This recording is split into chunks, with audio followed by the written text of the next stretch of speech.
Hello, and welcome to NAEA's 6th Town Hall, Arts Are Education, an advocacy conversation. This is an important presentation and a special edition town hall, and you're going to get some key information and meet some very special guests shortly. As we all know, we're wearing multiple hats as art educators, and one of them is advocating for our programs and our positions in arts education overall. Tonight, we'll dive into this topic and introduce a new initiative as well as some great immediate resources that you can put to use. I'm Mario Rosero. I have the great honor and privilege of being the Executive Director of the National Art Education Association. And I'm a lifelong art educator, having spent about 10 years in the elementary, middle school visual art classroom in Pittsburgh and Chicago, and then another 12 years in Chicago Public Schools, central office administration, and then a little bit of time at the Kennedy Center before joining NAEA. So I've been fighting these battles alongside you for many, many years. Before we get started, I always like to take a moment to acknowledge the Native peoples and Native lands in our own communities where we all come from and pay our homage and respect.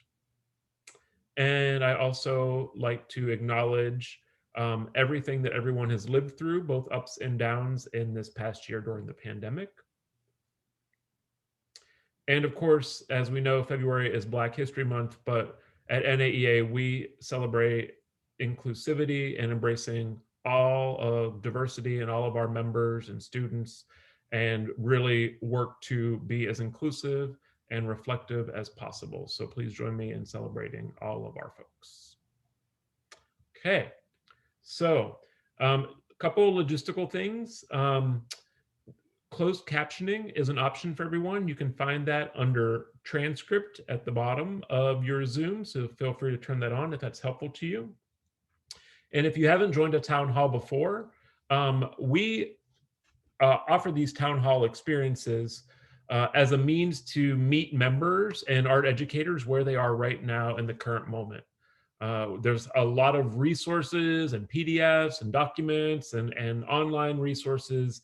And we wanted to make sure that we were also having live conversations on the topics that matter most to our members. So in order to live up to the town hall portion of these sessions, folks that register submit questions in advance, and then those questions become part of a conversation. We'll do our best to leave time at the end for questions if time allows. And I want to talk a little bit about our format for the town halls. We do a long conversation. That doesn't mean that it's 3 hours in length. It actually means that it's a conversational relay. So you'll see a pair of individuals begin a conversation. They'll have 6 minutes total for that exchange. At minute 5, there will be a chime or a bell that indicates 1 minute left. They'll wrap up their conversation. One of the panelists will exit the conversation, a new person will appear, and the conversational relay will continue. It's okay, it'll all make sense when you see it. It works really well for us. It's just a great way to get multiple vantage points and perspectives on the same topic and follow an interesting conversational through line. Please know that we had over 400 folks register for tonight, and you can see our numbers growing there under the participant number. And this is also streaming on Facebook Live for anyone that wants to catch us there. We always recommend watching this in speaker view. And like I said, tonight is a bit of a modified format for our town hall. So we're actually going to start with a presentation, which will take about half of our time, and then we're going to dive into our conversation with our special guest. So we're going to go ahead and transition to the presentation portion right now, if you'll follow along with me. So magically your screen will change. And just so I can acknowledge my good colleagues, Dennis and Krista, who are behind the scenes making all this magic happen. So yeah, so if we can get that to go full screen, that would be awesome. So what we're going over is the Arts Are Education campaign. And this is a new national campaign in support of arts education for our students. Great, just give us 1 sec here as we get our slides just in order here. Perfect, that looks great, thank you. All right, so we're going to go ahead and go to the next slide. You'll find that there are QR codes, links, and resources across this entire presentation. And I really want to put props out to our national arts education colleagues across all art forms and disciplines.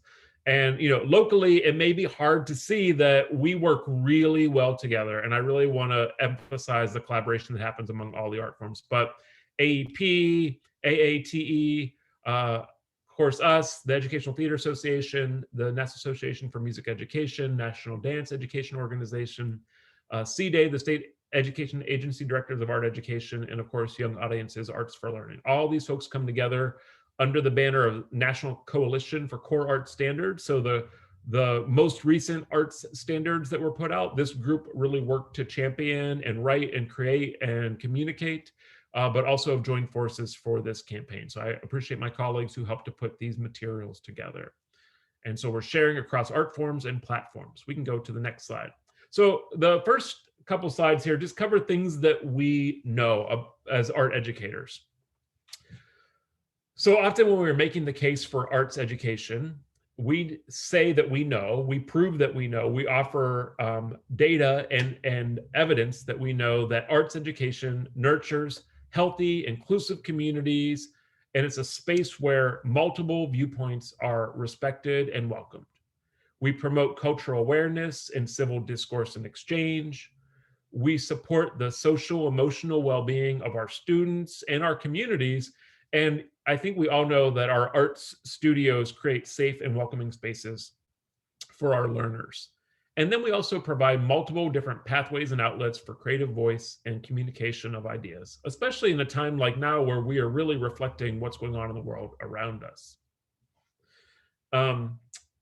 And we also know that art education is a part of a well-rounded education, and that is included in our most recent federal legislation, ESSA. And it's really named, we had a question that was submitted around the arts being part of core content. And the arts have been part of core content for, I think it's over a decade. It's been in federal legislation under multiple administrations.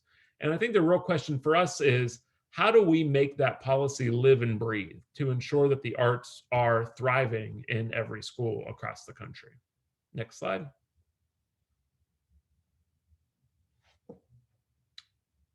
Thank you. We also know that there, in addition to ongoing persistent challenges, as art educators, we're constantly wearing multiple hats. Like I started by saying, we're not only responsible for the instruction and the assessment in our art form and our content area, but are also often wearing the hats of advocate, community builder, fundraiser, et cetera. But, living through this current year, we've been a little bit more of emergency mode in responding to and meeting the needs of this current environment as a result of COVID-19 and the pandemic. But as we look ahead to 21, 22, there's some additional concerns that as things look like they're returning to normal, the decision makers, especially school decision makers, are going to be hard pressed when it comes to budgets and schedules and resources. So we want to make sure that we are preparing art educators to be bold and take steps to secure and advance their arts programs.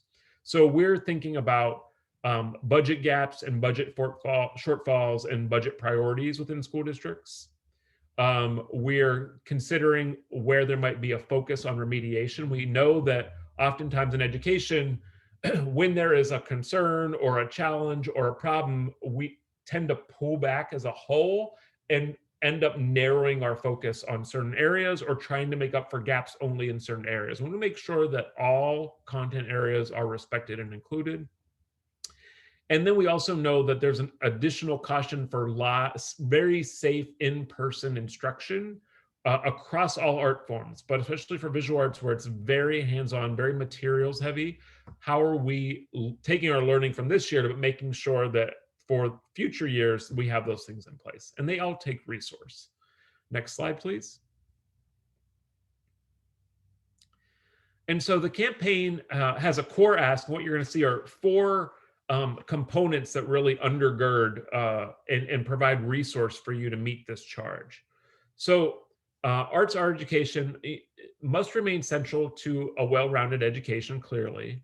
And we really want to ensure that there's full funding to support the well-being of all students and the entire school community. And so we are asking school boards and community members throughout the country to support funding for school-based arts education programs in 21-22. And you're going to see a number of levers that we can all utilize for this. Next. So we're asking our arts education community, which is not only the educator practitioners, but there are many around us in the community that support these efforts, but mobilize our colleagues, mobilize our teachers, administrators, students, legislators, and all community members who believe that school-based education and dance, media arts, music, theater, and visual arts education must remain available to all students. Remember, it's a full and robust menu of offerings because we want every student to be fully set up for success in their future. Next.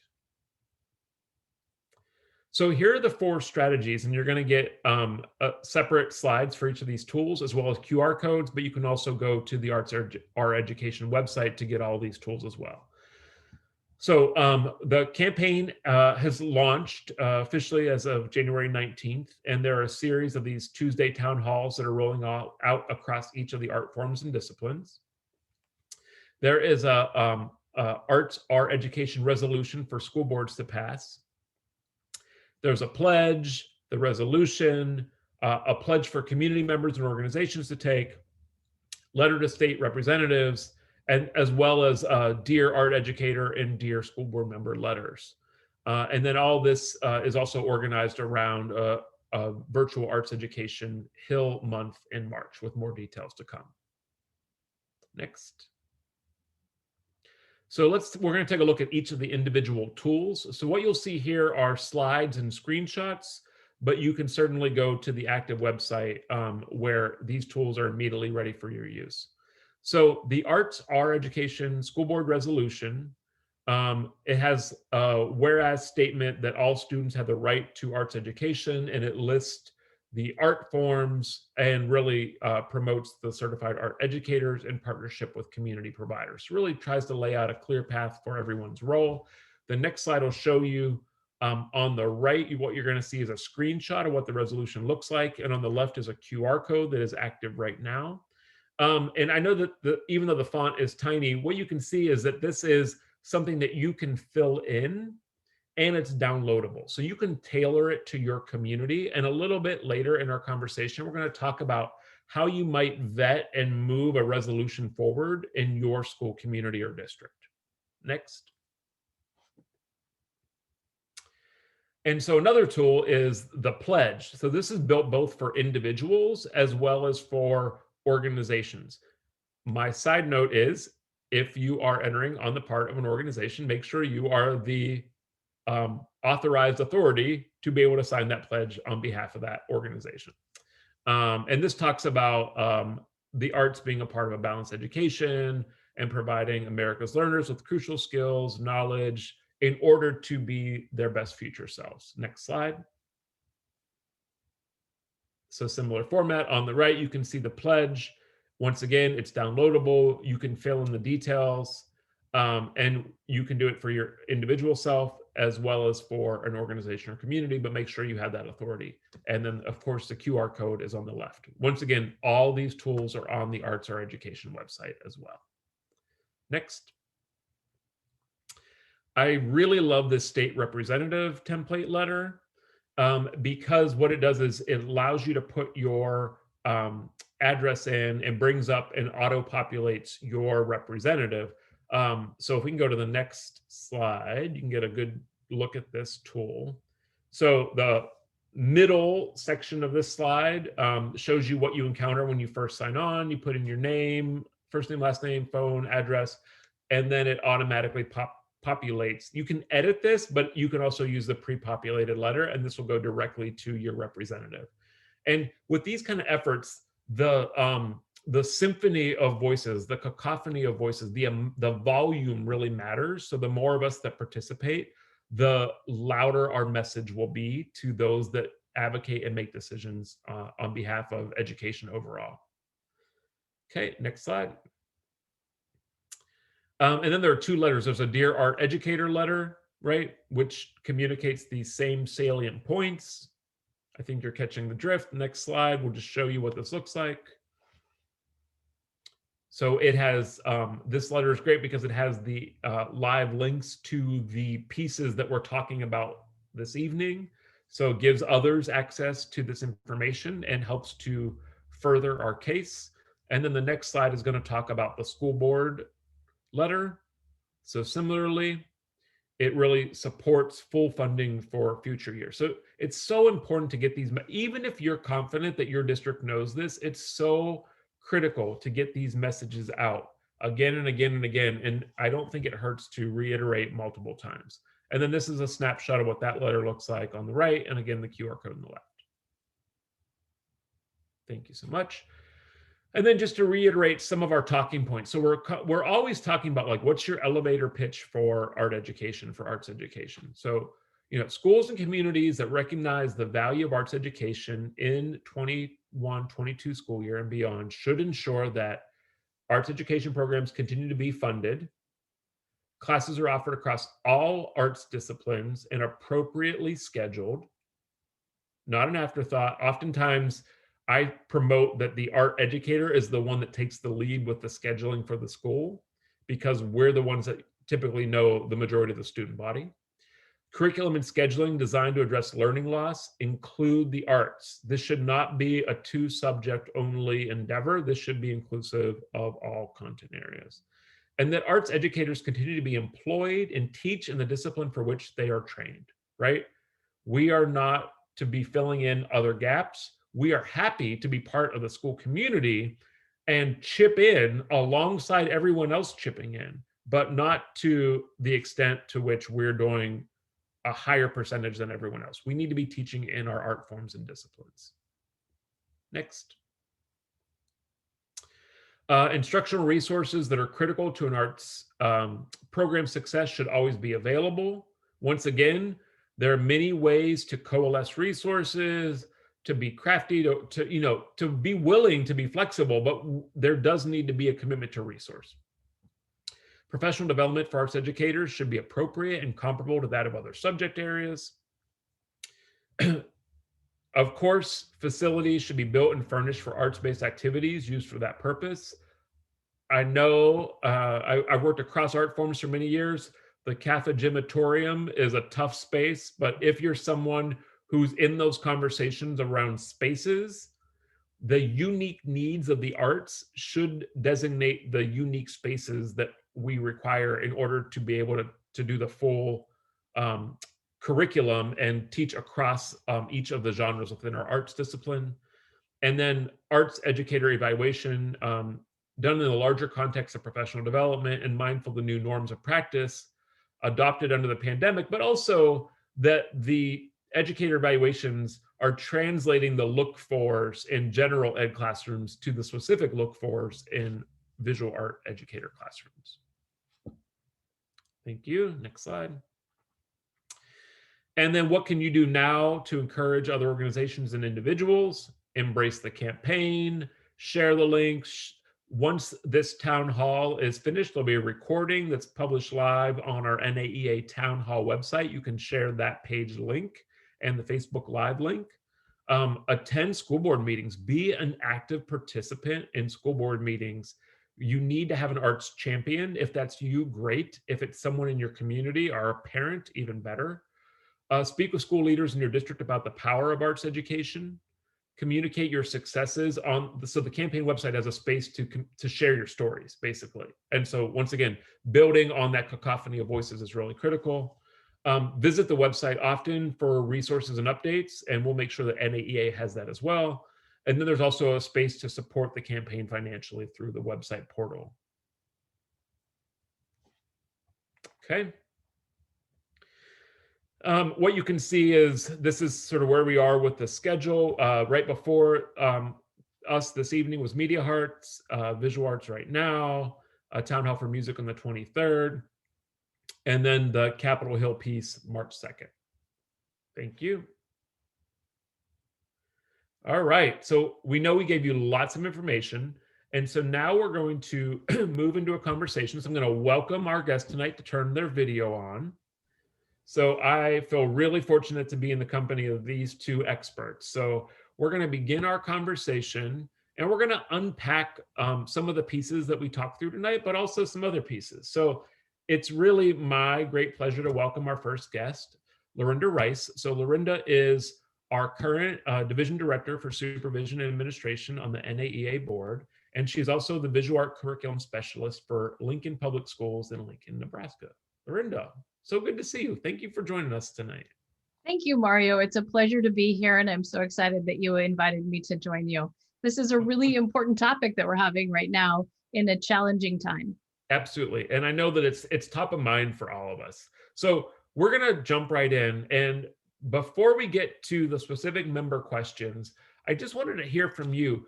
What are your go-to strategies that you use regularly to champion the arts? Well, my number one go-to strategy is to advocate and say thank you to all of the art educators out there. They are working tirelessly right now, making opportunities for our students, connecting them, and that's really important. Another space that I use a lot is social media and creating spaces for my teachers to go directly to them and out into their public for campaigning and sharing what we're doing in our classrooms. Not only the end product, but the process also. They're sharing mind maps and thinking walls and telling the story around the themes that we're working in. We also do a lot with communications, our communications department, sharing out different things that our teachers and students are doing in our departments. We are going to school board presentations, telling them the story of what we do and how we do it, setting up visuals in the city in different locations, and also connecting the people through learning lunches. Our district does learning lunches where we invite people to come in, the public to come in and hear more about our programs.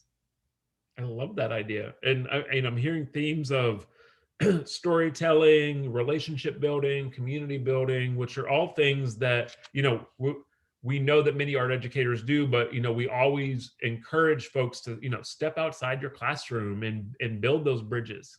So Andrea from Utah asked this question: what strategies do you have for demonstrating the importance of art education to other educators that do not see it as valuable?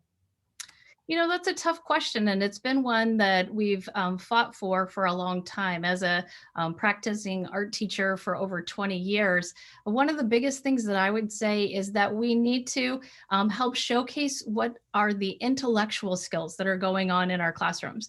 We have beautiful end products, but how did our students get there? What are the iterative processes? How did they come up with those creative ideas? And making the art room visible by showcasing the essential questions and the through lines that connect our making to the real world. I think those are important. One of the great things that I do is I've been showcasing all of the work that our students have been doing that connect to other curriculum areas, whether it be science or history or even math. And just showcasing the artwork or the thinking walls, my curriculum specialists are excited and amazed at what we do. We're also finding ways to do some art integration through very specific synchronous opportunities. We have a Holocaust Lit class that works with our art rooms, and the Holocaust Lit students write poetry about the Holocaust, and then our students create artwork around that. Or we've also done some things with the science department to showcase the ideas behind cells and the different pieces that are going on in the science department. So each one of those little things adds up to showcasing how we can connect.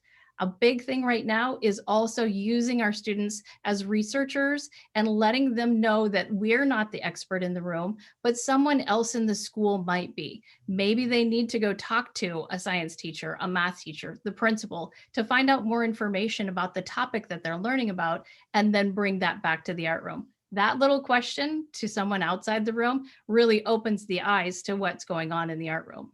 I so appreciate your value of process, because when we were preparing for this, I know one of the conversation threads that we had was, to the outsider who may not feel an immediate connection to the arts can look magical. Like the final product has just appeared before my eyes and I can't unpack or imagine how that was possible. But it's actually, to me, very scientific in terms of I'm trying to solve a problem and I create a hypothesis and I test different approaches to solving the problem, and then my piece that I create is the answer or the result. And I think putting a heightened lens or value on the process is really critical. But I hope that our audience tonight also is hearing in your words that, I mean, at least what I heard was, there's a real value in arts learning unto itself. And then there's another path in addition to that to partnering with other content areas and making sure the arts is valued as an equal partner, and combining learning and doing that integration. And I don't think it's a one or the other. I think these are all tools and strategies that you decide on what best meets your learners' needs. But as a communications vehicle, I can see how partnering could really make a difference. So I appreciate your thoughts there. Emily from Arizona wants to know, how can current or aspiring administrators be better advocates for the arts in their schools? Well, in my position, I've been in this position for 7 years, and I would use Michelangelo's quote of ancora imparo, and I probably am not saying that correctly, but I'm still learning. There are lots of different ways that we can be advocates, and we need to be open to sharing those across platforms to work, like I said, with my music curriculum specialist or my theater curriculum specialist to find out different ways to connect and spread those ideas. But we are really here thinking about how can we create spaces and places for teachers to share their stories. They're the advocate. They're the boots on the ground. They're the people that are in that classroom listening to the stories that the students are coming up with, noticing the moments that there is the aha, the connection making, the meaning making, then that's important to tell. So I use that platform a lot with my teachers to just say, where can you tell the story? Share your story with me. An example of that could be what we just recently got done doing, a project done with Ann Lido Lane and Carrie from San Francisco. They did a project called Caring Community Members. And what we did was we created a unit about that, had our students research and think about who are caring community members in our community. And then they created artwork around those. It could be just the tool that member uses, or it could be the person themselves. After they got finished, they created a thank you card to those different members, and we shared those across the community. When those arrived in the mailboxes of all those caring community members, they were elated. They were so excited to see them. And we got feedback from them from Facebook, from emails saying thank you. That just shows that we're teaching empathy, connection making, and seeing a bigger piece of our world through the arts. And what a beautiful way to share that with the public. And what a great way to be interconnected, right? The school community is actually not isolated, right? It is a hub of the community. And I love the ability to reach out. And then it was interesting to just hear in this last bit that it was an analog, right? A physical piece that gets a social media or digital response. And so, being nimble across communication platforms is also pretty critical right now. It was, and that was the theme, interconnections. That was our big theme for that work. A lot of sense. All right, and then we heard from Alice in Massachusetts, and I know this is top of mind for many folks.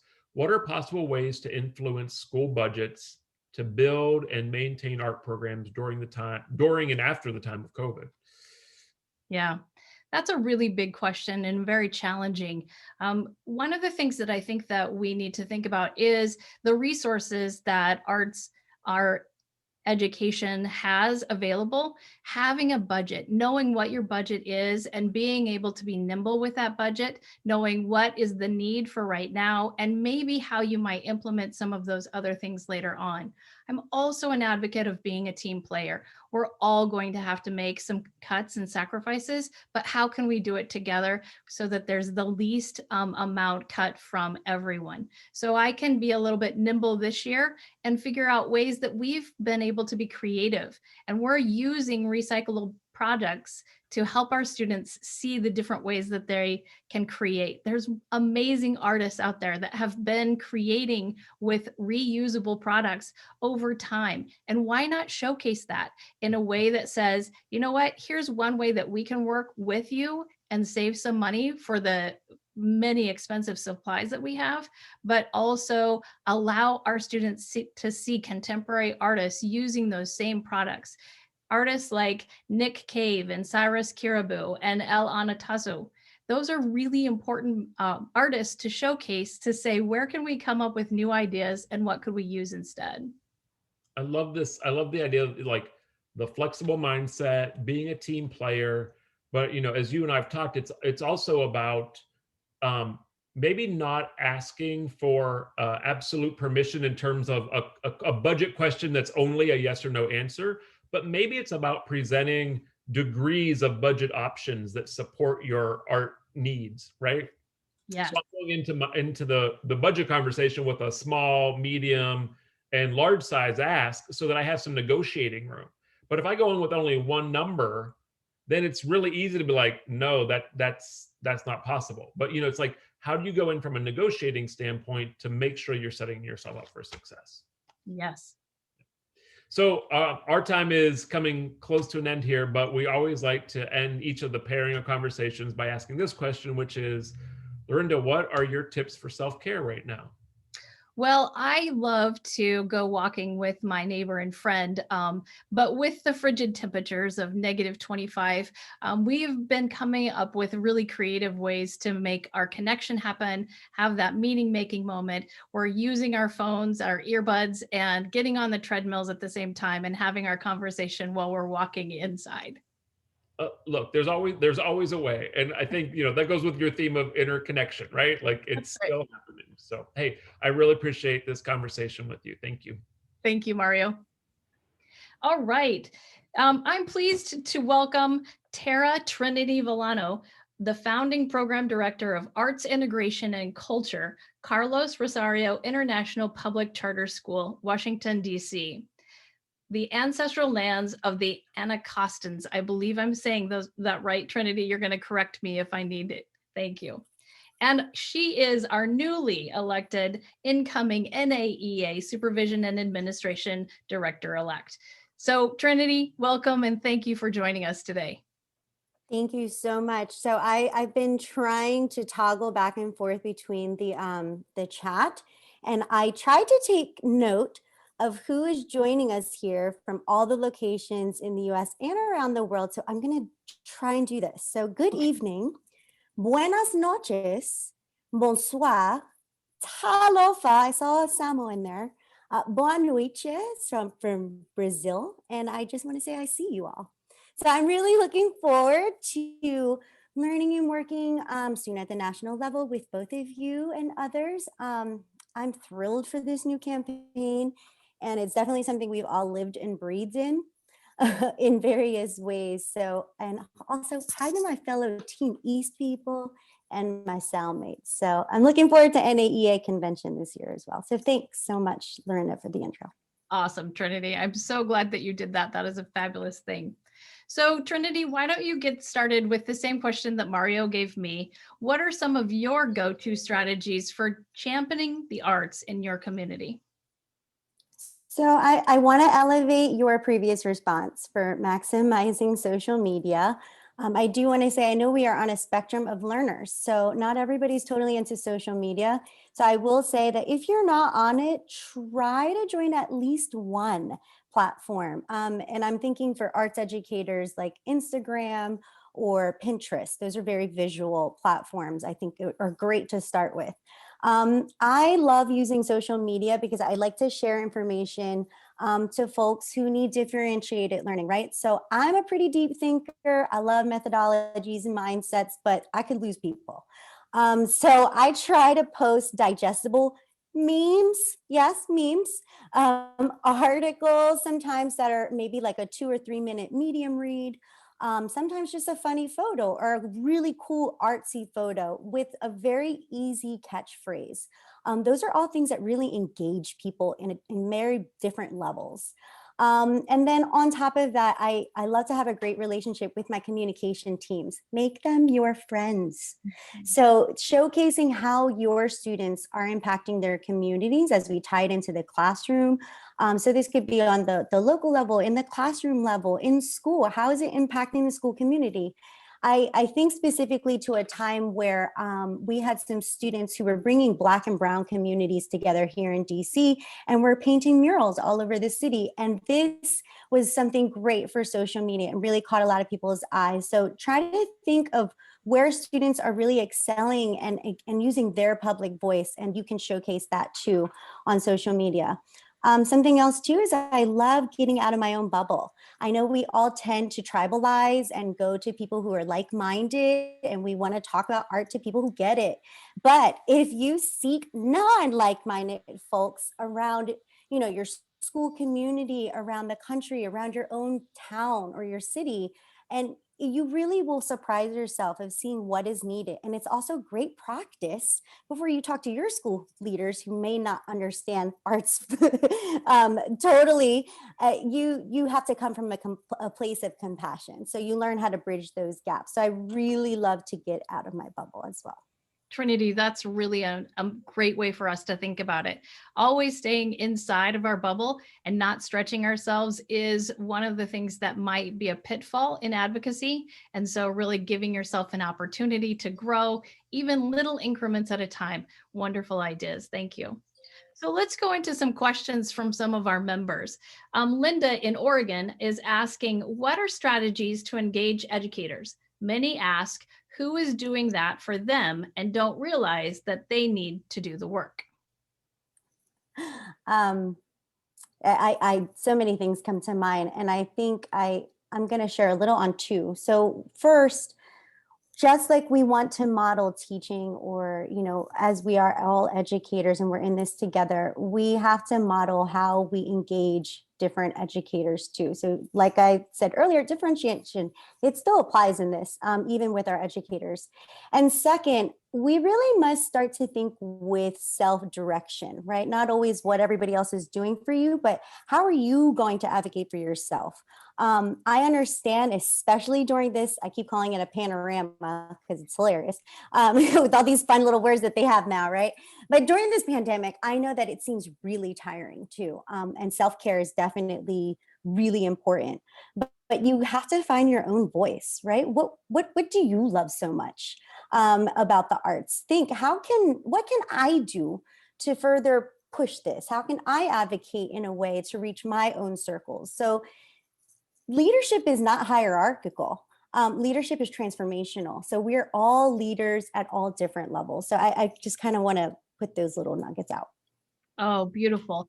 Leadership is transformational, and we each can do a little bit to create that louder voice, just like we're talking about today. I really enjoy the piece about you talking about finding your voice and listening carefully. I look to others also, right? What are they doing? How did they do that? And then finding it in myself. Those are wonderful ideas, Trinity. Another question comes from Julie in Washington, and she is saying, how do you convince schools that art ed needs to start in elementary, not middle school? Middle school is too late. Well, even elementary school is too late, I think. Speaking in duality of being both a parent of a fifth grader who's going to be entering middle school next year, and also as an arts educator, we all know this. Arts isn't supplementary, and we keep continuing to speak on this topic tonight, as arts are education, right? So always come from that mindset. They are simply fundamental. There were a couple of things that I saw in the chat too, and that Mario was saying, so I'm going to try to remember those things as I speak, but really leveling up what arts are, managing up to leadership, mindset to your school leaders. Mario said something earlier, a heightened lens and value to that. I really loved that, Mario. We talked about before earlier when we had met in conversation that semantics, it's also impacts ideology, right?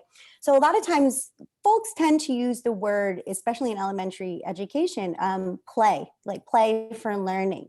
And many times people don't justify the means of play as intentional or as foundational. So leaning in on considering the impacts within a child's development, right, is crucial.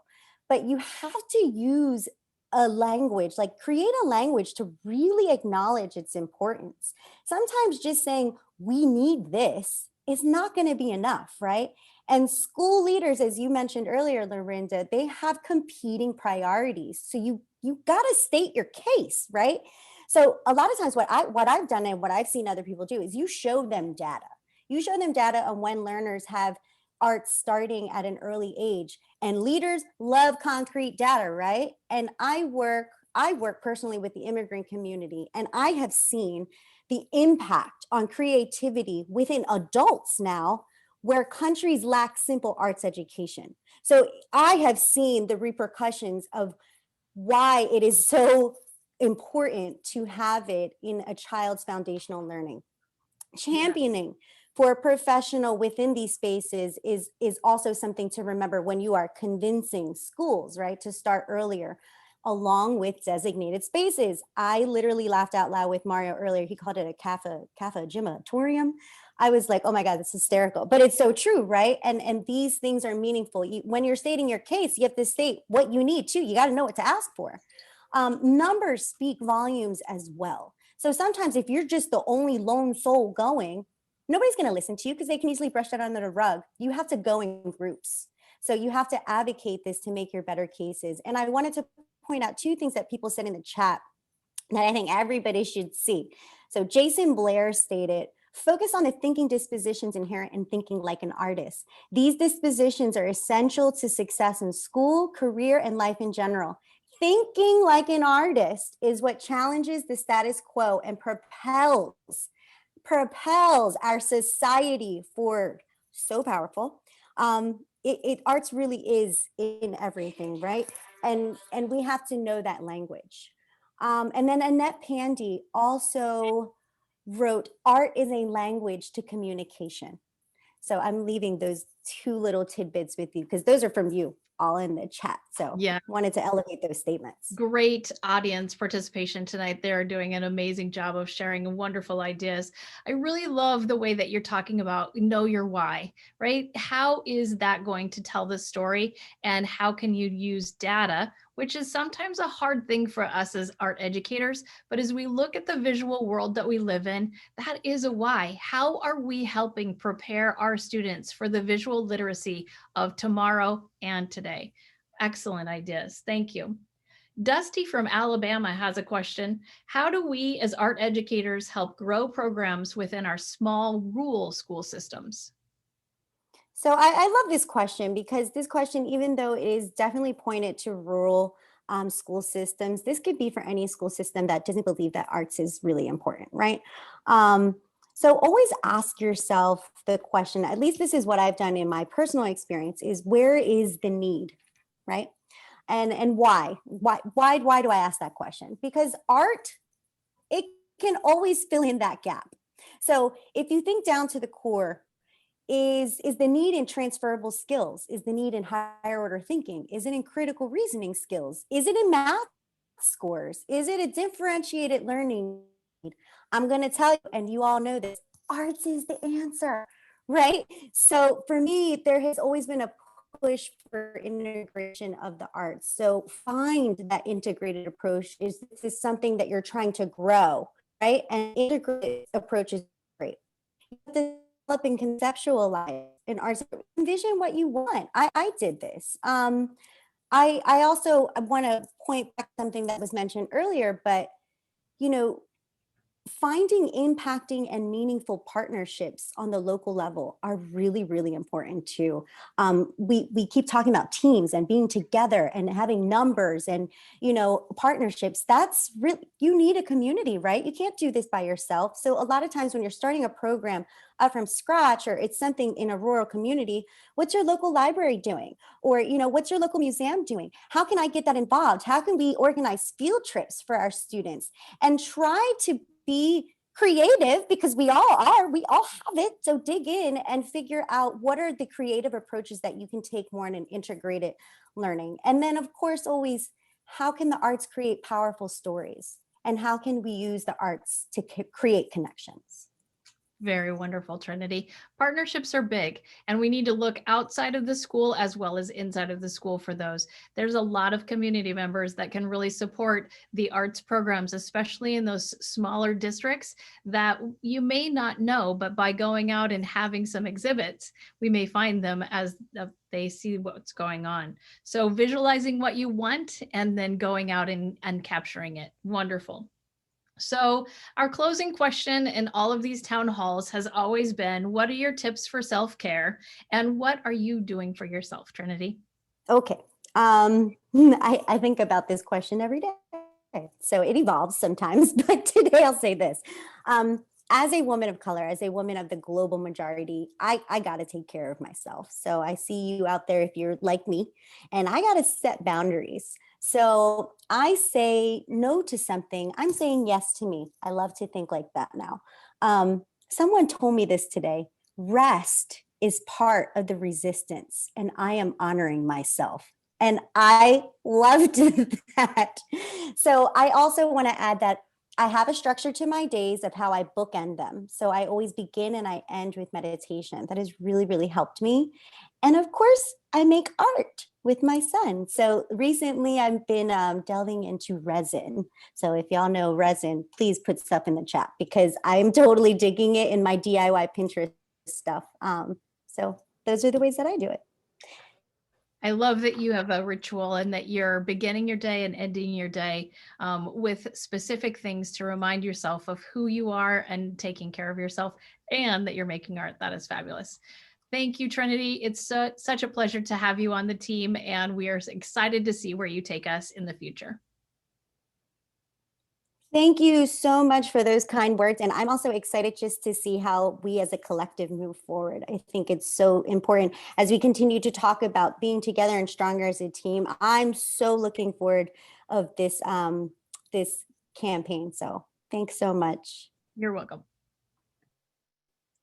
So Mario, welcome back, neighbor. And what is a great conversation tonight that we're having. So I'm looking forward to continuing this conversation with you. We'll dive right in. So we have a couple more questions from members. And so there happen to be two related questions here. So there's Kristen from Illinois asks, what can you do to shift the perspectives of school administration to value arts education as much as core classes? And we also have Christina from New Mexico. She asked, what are best strategies in hyper-hierarchical systems where the art educator has no seat at the table? I'm looking forward to what you're going to say. I love and don't love both of these questions because I know them inside and out, right? And so you heard me earlier, and if you ever heard me talk, I always speak about this, which is, really recognizing our educators as the true leaders they are, right? Because not only are we responsible for our content area, but we are wearing these other hats, and it might be out of necessity. And we, part of it is like being resource constrained, you might be backed into a corner, but the pairing is that as creatives, we are born problem solvers and finding our ways around these things. Mm. And so what I like to think of is like lean into your strength, right? But if there's no seat at the table, bring your own chair, right? And we've talked about this, like bring your own bench, right? So I'm not saying that's easy, but there is a way to build relationships, build partnerships. Like Lorinda said, share your good work externally, right? So, I mean, I was a visual art classroom teacher for many years, and look, my classroom was always in the basement, right? I was like kind of locked away and sequestered in the corner, and part of me loved that, right? Because I could make art with young people all day, every day. But once I understood that my role was also to communicate the value of art education and of arts learning, you better believe that door was open, and that my classroom spread to the rest of the school community, right? So I took over every wall space, every ceiling space. We did outdoor installations, but it's the idea is that there is actually a seat for you. So through relationships, right, an art educator might find that influential teacher from another grade level or content area, might build that bridge with the assistant principal or the principal or the PTA. Like, how are you valuable to the entire school community? And then lean into those relationships to get that invitation to that seat at the table. Some of the most powerful art educators that I know are working with the school leadership teams on the SLT. They're embedding the arts in the school improvement plan, which every school has to have.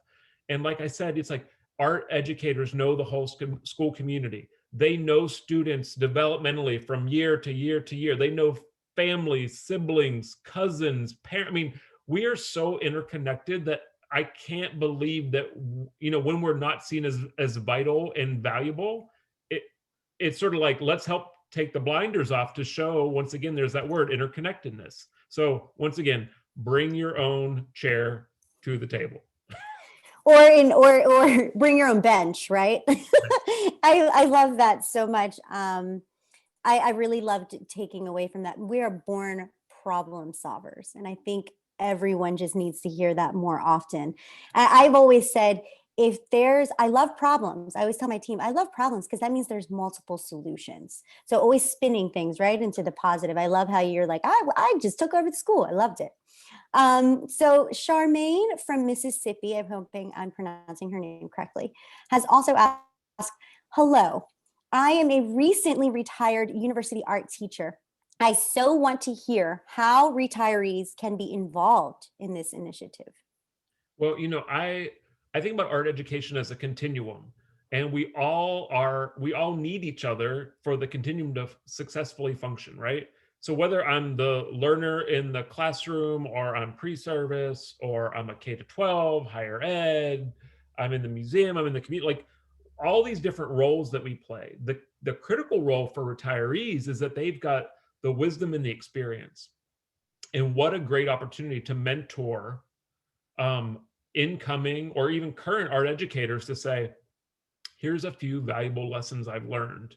Let me share these with you so that you can fast forward past some of these, potholes and speed bumps that you might hit otherwise, so that you can hone and refine your strategy, right? Like, you don't have to feel isolated and alone. Like, this is how I found the NAEA community, is that my colleague Alice introduced me, and she was like, you're not the lone unicorn, right? Like, here's your tribe. Welcome to this community. And then suddenly you're going, oh, right, my thinking is valuable. It is valid. I am a problem solver. I am contributing. This is a different way of looking at education, but it's just as valuable. So I think, that mentorship and that insight that folks that might be later in the stages of their career or post-career might have, it's critical to fostering future generations. Yes, and I know we had this conversation a couple of days ago, but I'm hopefully looking forward to some sort of mentorship, something that grows in NAEA in the future. So overall, what are you hearing as trends and takeaways from tonight's conversation? Yeah, what I heard really clearly from the two of you, as well as the messages of the presentation, are we are stronger as a community, right? And lean into your community and treat them well. Say thank you, right? Reward them for good behavior, right? That's the way these things work. Make arts learning visible, right? Make the process visible. Reach out beyond your four walls. Reach out beyond your norm and extend that invitation and extend the good work. And then I think there was a lot of messages around the value of partnership, right? And that we can learn and grow from each other. I think probably the last thing is just this whole idea of there is a leadership seat available for every art educator. We are critical components of the entire school ecosystem and community. So, we're going to keep saying it, bring that bench, right? Bring that bench to the leadership table. Yeah, and I'm certain that there are folks in the chat who probably want to learn more specific targeted ways of how to do that. I think I've been seeing that in the chat. So I'm wondering if there are ways that we can think forward as NAEA in really, because this is a great campaign, but like maybe for folks who might not know exactly how to do that, or more introverted personalities, it might be great to speak to that in the future as well for that differentiation, right? That we continue to talk about. So my closing question for you, that I guess is a closing question for everyone. What are your tips, Mario, for self-care? So I'm no longer a new pet owner, but I got a cat named Millie, which I've never had my own pet before. So Millie has joined me for the pandemic, and she helps me get through every day. And I've committed myself to cooking meals every night, because I think that's also a process that's really healthy. Although I make the same I make a variation on a theme every night, so I need to expand my recipes a little bit. But I can roast a vegetable like nobody's business right now. But thank you for asking. So thank you so much, Mario, for speaking with me. I'm so looking forward to the next couple of years, and under your leadership, you're phenomenal. So thank you so much again for having me. Yep, thank you. So folks, before we get to some closing comments, I just wanted to ask you to join me in recognizing and thanking our guests, Lorinda and Trinity, tonight for sharing their wisdom and their expertise and their time. Hopefully you got some great takeaway tips. I want to acknowledge all of our NAEA board members that joined. They're very active in the chat, but also very active across these town halls and the association. And please know that NAEA really is a community that you can lean on. Like, we are here for you. We are ready to help you think through any strategies that might be helpful to you. One of the questions we didn't get to, which I'm gonna just address really quickly, was, how do you navigate a board resolution through your board? And when we talked about this in rehearsal, I think we all agreed that you have to really tailor it to your community, but it is helpful to find who's that champion that can help you foster this through, because it may not be you as an art teacher in a school district. It might be that parent that loves the arts, or it might be a school board member, it might be a principal. But find the right protocols and processes to vet and share the resolution so that it can go through the proper channels to get to where you need it. But it doesn't hurt to have an influential champion in your community that you could lean on. So I think that was really our best advice to think through. And so if you don't have that person, you should always have, I'd say, at least 3 go-tos that are your art champions that you're cultivating over time during your career.